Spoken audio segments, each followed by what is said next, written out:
నమస్తే. Welcome to Andhra Prabha. నేను మనస్విని.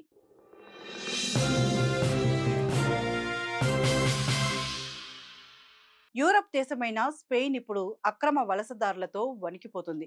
ఆ దేశ తీర నగరమైన సెయూటు సరిహద్దుల్లో ఒక ఊహించని అత్యంత ఆందోళనకరమైన మానవ సంక్షోభం తలెత్తింది. కేవలం 24 నుంచి 48 గంటల వ్యవధిలోనే మొరాకో నుంచి ఏకంగా 50,000 నుండి 60,000 మందికి పైగా అక్రమ వలసదారులు సముద్రం ద్వారా ఈ చిన్న స్పానిష్ భూభాగంలోకి చొరబడ్డారు. సెయూటు మొత్తం జనాభా దాదాపు 84,000 కాగా ఒకే రోజులో వచ్చిన వలసదారుల సంఖ్య ఆ నగర జనాభాలో ఏకంగా 70% సమానం కావడంతో అక్కడ శాంతి భద్రతలు, వసతులు పూర్తిగా కుప్పకూలాయి. ఈ తొక్కిసలాట సముద్రంలో ఈదుకుంటూ రావడంతో దాదాపు 60 మందికి పైగా మరణించారు. స్పెయిన్ ప్రధాని పెడ్రో శాంచేజ్ ఈ ఘటనను తమ దేశ సమగ్రతపై దాడిగా అభివర్ణించగా, పరిస్థితి చేయి దాటిపోవడంతో సరిహద్దుల్లో సైన్యాన్ని రంగంలోకి దించాల్సి వచ్చింది. మానవ అక్రమ రవాణా ముఠాలు స్పానిష్ సుప్రీంకోర్టు తీర్పును తప్పుగా ప్రచారం చేసి యువతను ఇలా ప్రమాదంలోకి నెట్టాయని అధికారులు ఆరోపిస్తున్నారు. ఈ విపత్కర పరిణామం కేవలం స్పెయిన్ కు లేదా యూరప్ కు మాత్రమే పరిమితమైన సమస్య కాదు. ఇది సరిహద్దు రక్షణ, జాతీయ భద్రతా విషయంలో భారతదేశానికి కూడా ఒక తీవ్రమైన హెచ్చరిక లాంటిది.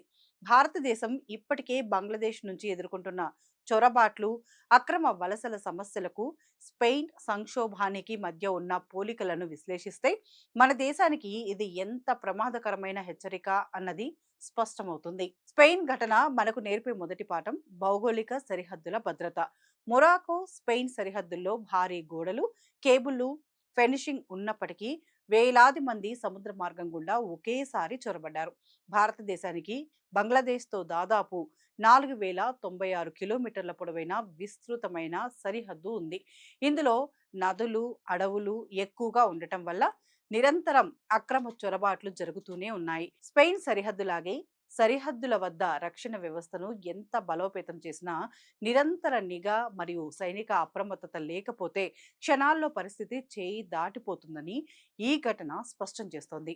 రెండవది డెమోగ్రాఫిక్ సంక్షోభం లేదా జనాభా నిష్పత్తి దెబ్బతినడం. సెయూటా నగరానికి ఒకేసారి జనాభాలో 70% సమానమైన వలసదారులు రావడంతో అక్కడి స్థానిక నివాసితులు భయాందోళనతో ఇళ్లకే పరిమితం అవ్వాల్సి వచ్చింది. భారతదేశంలో కూడా పశ్చిమ బెంగాల్, అస్సాం, త్రిపుర వంటి సరిహద్దు రాష్ట్రాల్లో గత కొన్ని దశాబ్దాలుగా బంగ్లాదేశీ అక్రమ వలసదారుల సంఖ్య విపరీతంగా పెరిగింది.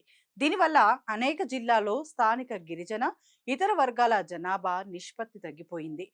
వలసదారుల ప్రాబల్యం పెరిగింది. ఇది స్థానిక సంస్కృతి, జీవన విధానానికే కాకుండా రాజకీయ నిర్ణయాలను కూడా ప్రభావితం చేసే స్థాయికి చేరింది. మూడవది జాతీయ భద్రత మరియు ఆర్థిక వ్యవస్థపై పడే అపారమైన భారం. స్పెయిన్ సంక్షోభంలో వేలాది మంది వీధుల్లో, పార్కుల్లో బస చేయడంతో ఆహారం, వైద్యం, బస కల్పించడం, స్థానిక రవాణా, పరిపాలన వ్యవస్థకు అసాధ్యంగా మారింది.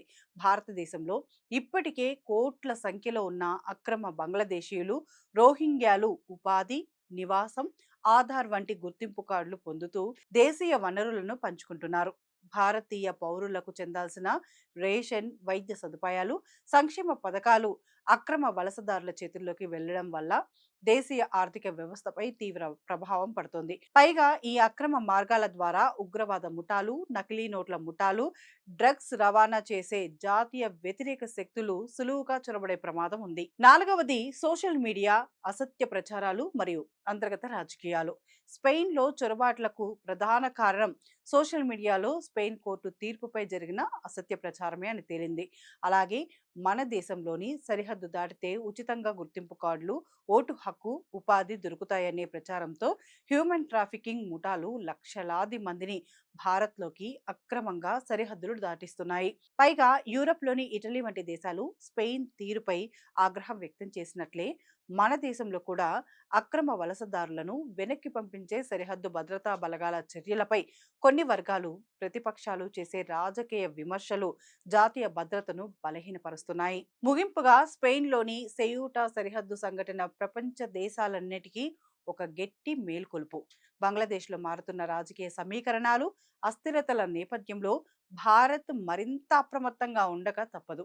సరిహద్దుల్లో బీఎస్ఎఫ్ నిఘాను తీవ్రతరం చేయడం, రోహింగ్యాలతో పాటు బంగ్లాదేశీ అక్రమ వలసదారుల గుర్తింపును వేగవంతం చేయడం, ఎన్ఆర్సీ తీసుకురావడంతో పాటు బయోమెట్రిక్ తనిఖీలను పక్కాగా అమలు చేయడం ద్వారా మాత్రమే భారతదేశం తన భౌగోళిక సమగ్రతను, అంతర్గత భద్రతను కాపాడుకోగలదు. కాలయాపన చేస్తే స్పెయిన్ ఎదుర్కొంటున్న అనూహ్య మానవ సంక్షోభం మన ముంగిట నిలవడానికి ఎక్కువ సమయం పట్టదని ఈ ఘటన స్పష్టమైన హెచ్చరిక జారీ చేస్తోంది.